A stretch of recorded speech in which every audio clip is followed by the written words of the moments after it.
We hypothesized that with machine learning, we might be able to develop a model that would allow us to identify patients with pulmonary hypertension even when that tricuspid regurgitation signal was unavailable. I'm Patricia Pellikka, cardiologist at Mayo Clinic and the Betty Knight Scripps Professor of Cardiovascular Disease Clinical Research. I'm also the director of our Ultrasound Research Center at Mayo Clinic. On behalf of my co-authors, Drs. Vidhu Anand, Alexander Weston, Chris Scott, Garvin Kane, and Ricky Carter, I'm excited to tell you about our paper that will be published in Mayo Clinic Proceedings, Machine Learning for Diagnosis of Pulmonary Hypertension by Echocardiography. We are interested in doing this study to better care for patients with suspected pulmonary hypertension. Echocardiography is the main diagnostic tool for first assessment of patients with suspected pulmonary hypertension, and this includes many patients coming to the echo lab for assessment of dyspnea. Key to that assessment is measuring the tricuspid regurgitation velocity, and unfortunately, that signal is unavailable in about 30 and sometimes as many as 40% of patients.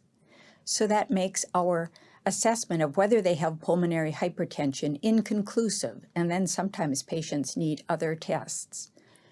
Shown here is a figure from our paper. This is the receiver operating characteristic curve for our model. The AUC was 0.83 with a satisfactory sensitivity, but a sort of average specificity. And this shows the features that we used to detect pulmonary hypertension by echocardiography. Note that we did not include tricuspid regurgitation, the variable that can be missing, but these other variables, and really were able to develop this model without the tricuspid regurgitation result.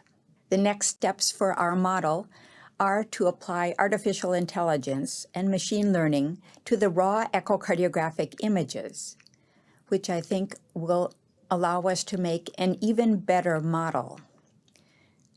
Hopefully, our model will allow patients to come away from their echocardiogram with an accurate diagnosis of whether they have pulmonary hypertension and obviate the need for right heart catheterization. Thank you for your attention, and please read our article. We hope you found this presentation from the content of our website valuable.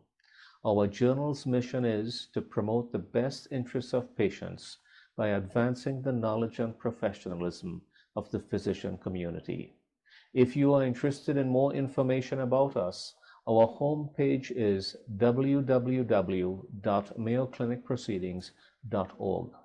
There you'll find access to information for our social media content, such as additional videos on our YouTube channel or journal updates on Facebook. You can also follow us on Twitter. More information about healthcare at Mayo Clinic is available at www.mayoclinic.org. This video content is copyrighted by Mayo Foundation for Medical Education and Research.